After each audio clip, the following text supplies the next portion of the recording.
¿Qué tal amigos? ¿Qué tal amigas? Buenas noches. Sean bienvenidos y bienvenidas a mi canal en un video más. Amigos, hoy por la mañana el presidente López Obrador trató un asunto un tanto penoso, un tanto desagradable, una mancha en el gobierno del presidente López Obrador. Se trató de lo que hasta ahorita se conoce el único caso de corrupción en el gobierno del presidente López Obrador. Me refiero corrupción a nivel de gabinete, a nivel de gabinete ampliado.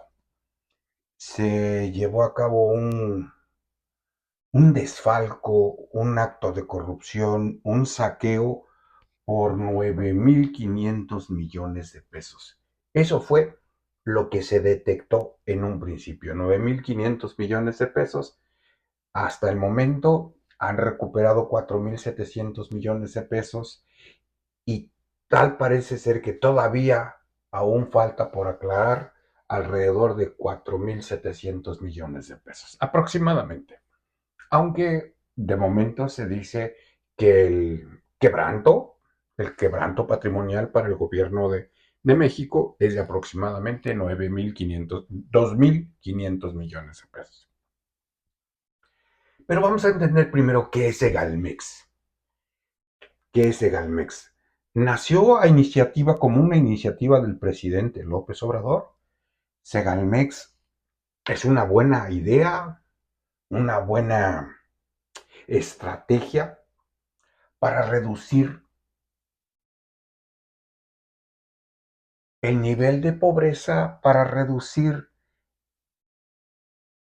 la falta de alimentos, para proveer de alimentos a bajo precio a las zonas rurales más pobres de nuestro país. Y dio resultado, dio resultado. Es una mancha porque hubo algunos tipejos que le metieron la mano al cajón, pero como idea, como estrategia, como plan, funcionó, porque nada menos, ayer justamente el Banco Mundial, el Banco Mundial acaba de reconocer que salieron 9,5 millones de mexicanos, salieron del umbral de la pobreza. Y estas son cifras del Banco Mundial, no son cifras del gobierno del presidente López Obrador, son cifras del Banco Mundial. Y se calcula que a finales de año del 2024, pues esta cifra puede llegar a ser de 10 millones, 10 millones y medio de mexicanos que, terminado el mandato del presidente López Obrador y a lo largo de 6 años, la estrategia económica del presidente López Obrador ha dado resultado, porque al parecer, repito, se va a alcanzar aproximadamente 10 millones de mexicanos, 10,5 millones de mexicanos que van a salir del umbral de la pobreza. Y Segalmex fue una empresa que eh, inició el presidente López Obrador con el propósito de proveer de alimentos básicos a las zonas más pobres de nuestro país. ¿Y cómo operaba? ¿Cómo operaba Segalmex?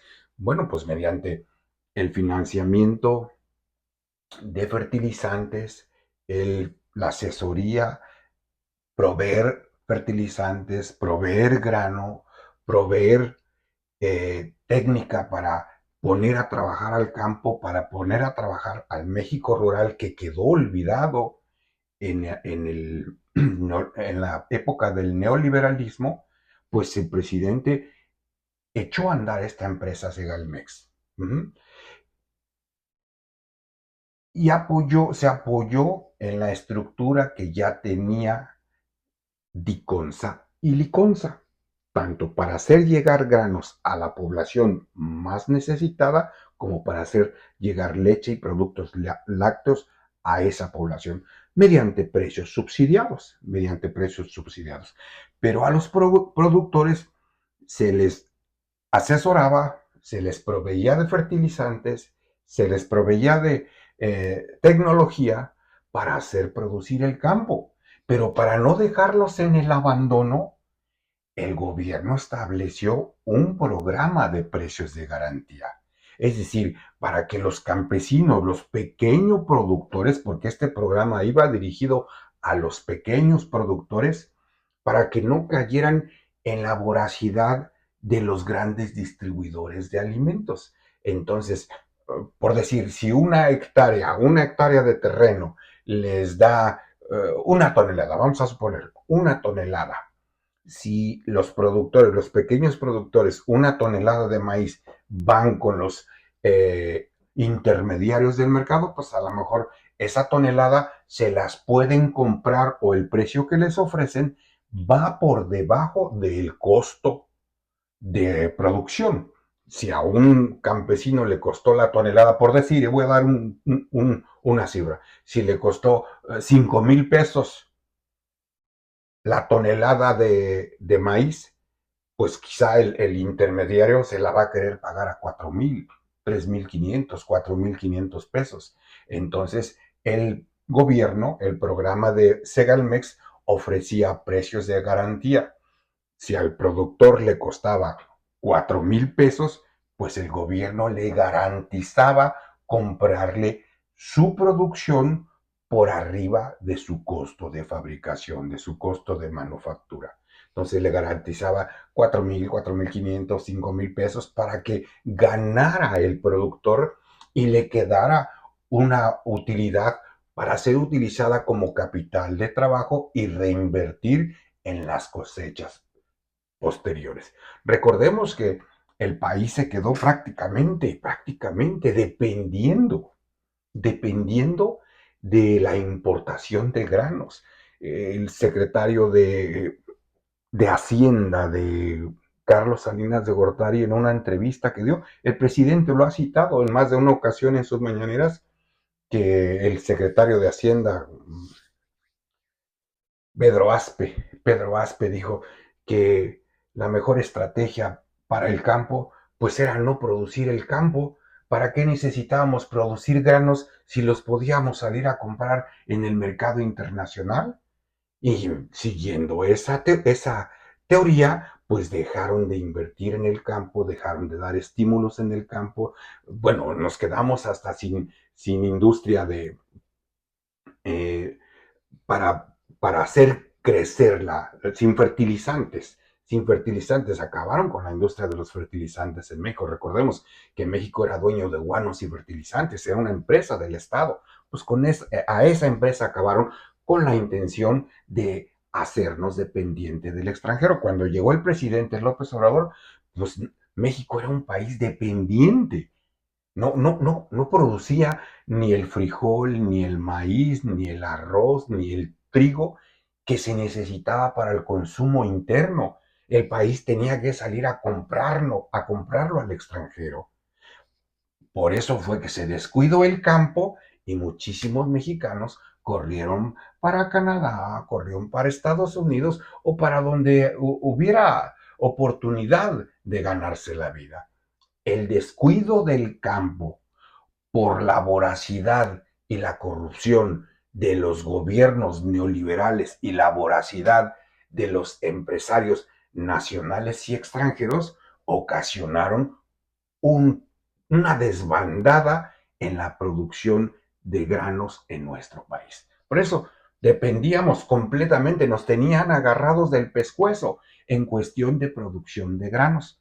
Entonces, lo que el presidente hizo fue nuevamente poner a trabajar el campo, nuevamente mover que se produjera el campo, y la innovación del presidente fue a través de Segalmex. Pero, como siempre, no falta un prietito en el arroz, no falta un prietito en el arroz. Y se dio lo que desafortunadamente, pues casi era inevitable que se diera en nuestro país.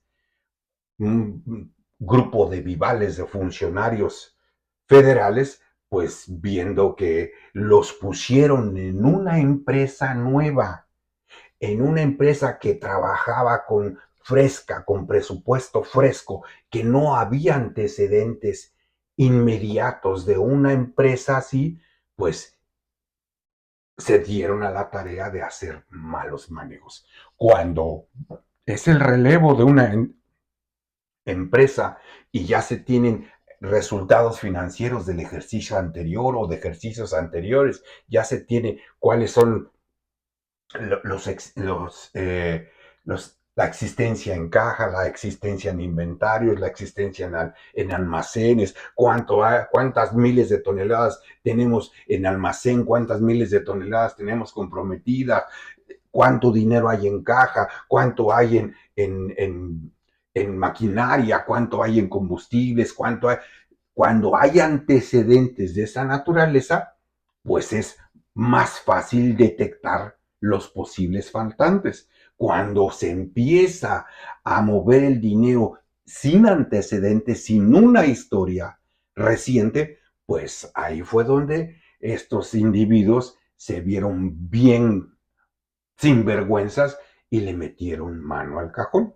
De acuerdo a lo que comentó el funcionario titular de la Secretaría de la Función Pública, fue una combinación de dos cosas lo que hicieron los funcionarios de Segalmex. Utilizaron el fondo, el presupuesto, el dinero líquido, lo utilizaron para jugarlo en la bolsa, para apostar en la bolsa, para invertir en bolsa.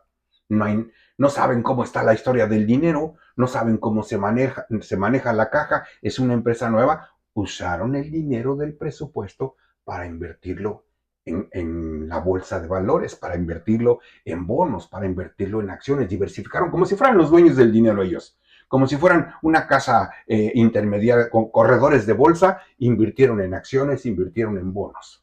No había quien los checara, confiaron en ellos y le metieron la mano al cajón.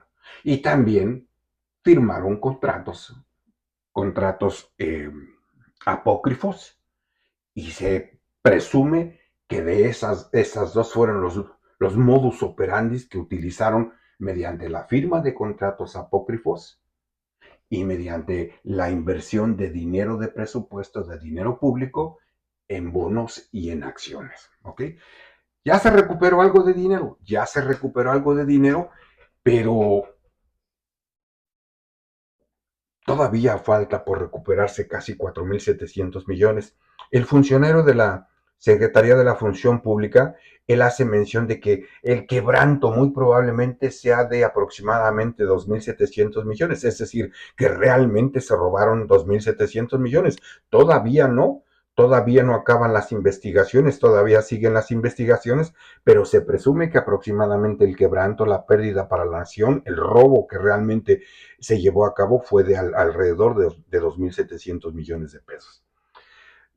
Yo siento que el presidente ha actuado con mucha honestidad.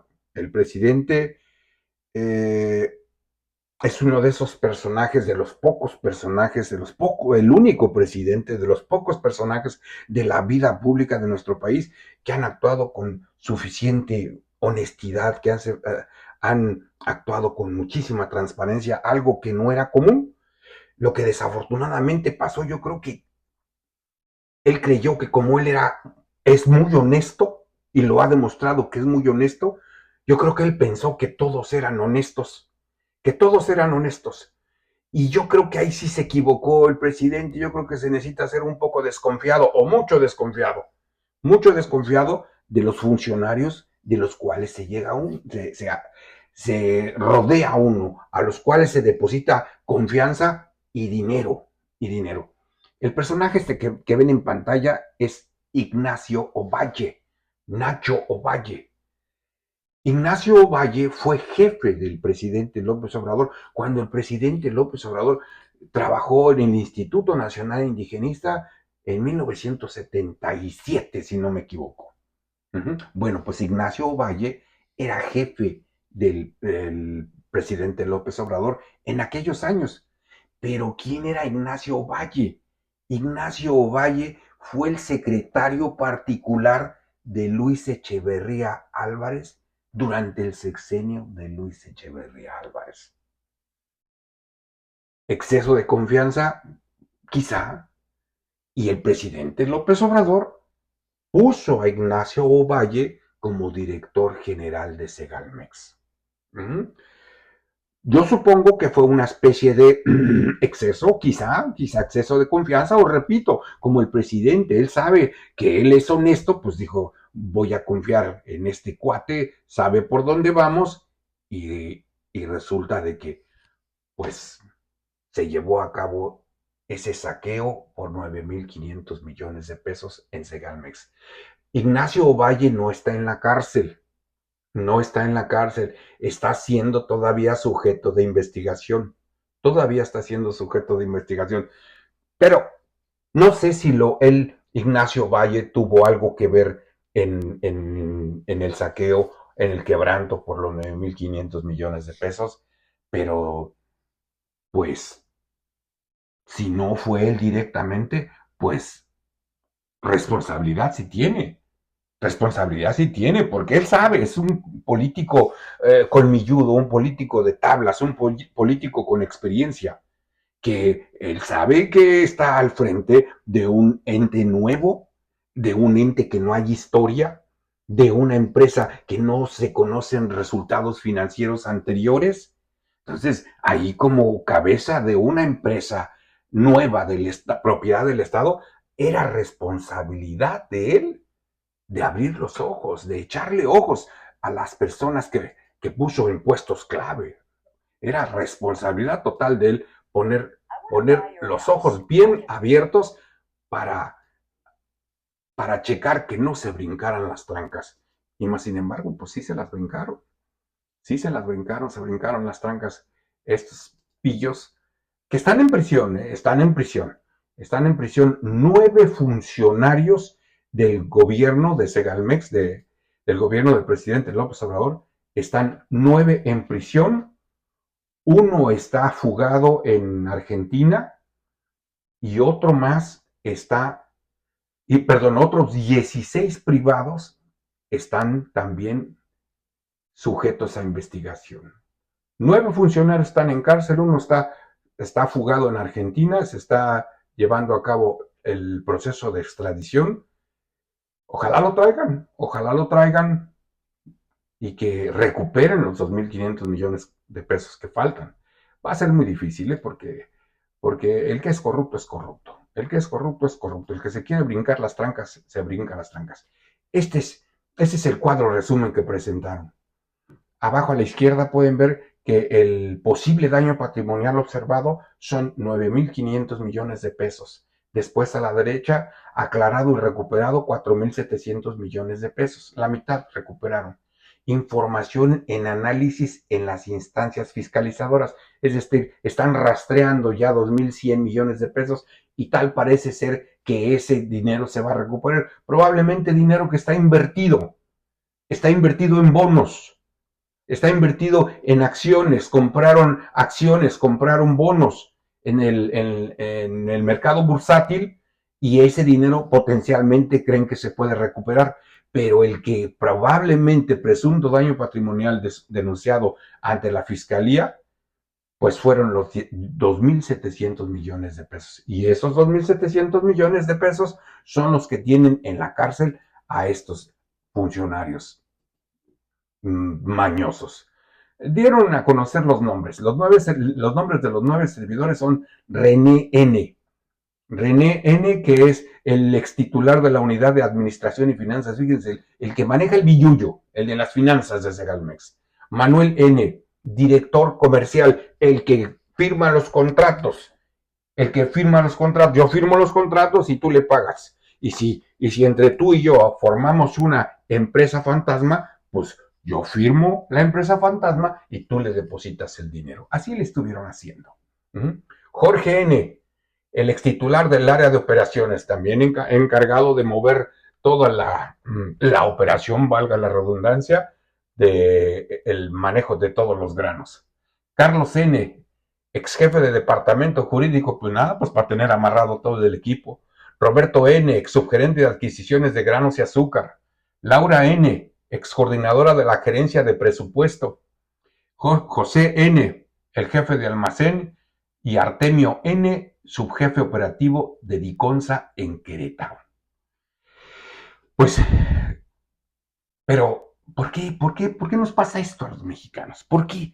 ¿Por qué si tenemos un buen gobierno, tenemos un buen presidente, tenemos ya la sensación de que las cosas se están haciendo bien, tenemos por primera vez la experiencia de un gobierno, de un presidente que está manejando bien el dinero público, porque todavía hay gente que sigue anclada en el pasado? Porque todavía hay gente mañosa que le quiere meter mano al cajón del dinero público. Si el jefe principal, el presidente, está poniendo la muestra de que se debe de trabajar con honestidad, de que el tiempo ya cambió, de que los rateros se quedaron en el pasado, todavía hay gente que se resiste. Todavía hay gente que no se acostumbra a vivir en la honestidad. Todavía hay muchísimos funcionarios y debe de haber todavía funcionarios que no descubren, pero que seguramente están haciendo de las suyas. Seguramente todavía le siguen metiendo la mano al cajón, nada más son muy abusados, tienen tantos años trabajando que saben cómo hacerlo, que saben cómo hacerlo. El presidente ya nos ha informado que se han librado miles y miles y miles de millones de pesos por acabar con la corrupción. El día que de verdad se acabe completamente con la corrupción, pues va a haber todavía más dinero para el bienestar de todos. Más dinero. Peña Nieto hizo mención alrededor del 2016 más o menos en una conferencia de prensa, dijo que la corrupción era parte de la cultura mexicana. Se me hizo un exceso, pero yo creo que fue parte del modelo de gobierno, de los gobiernos priistas y panistas. Y todavía se vienen heredando muchos funcionarios de la época del neoliberalismo, muchos funcionarios. En todas las dependencias de gobierno se vienen heredando muchos funcionarios, muchos empleados del priismo y del panismo. ¿Con el tiempo se va a ir acabando? Yo creo que sí. Fueron tantos años, 90 años de saqueo, 90 años de corrupción, 90 años de robo, que es muy difícil pensar que en un sexenio se va a acabar así como por arte de magia con la corrupción. No, todavía va a llegar el sexenio de Claudia Sheinbaum y nos vamos a enterar de que todavía hay funcionarios heredados mañosos, mañosos. Pero yo confío que con el paso del tiempo el relevo generacional que tanto hace mención el presidente, yo creo que se van a acabar con todas esas mañas. Cuando menos es lo que deseo. Era lo que quería platicar con ustedes, amigos y amigas. Les agradezco por llegar al final de este video. Si les gustó mi comentario, regálenme un me gusta y compártanlo para que otras personas lo vean. Si no se han suscrito, suscríbanse a mi canal y activen la campanita para que el sistema les notifique cuando suba futuros videos. Que tengan la mejor de las noches. Muchas gracias.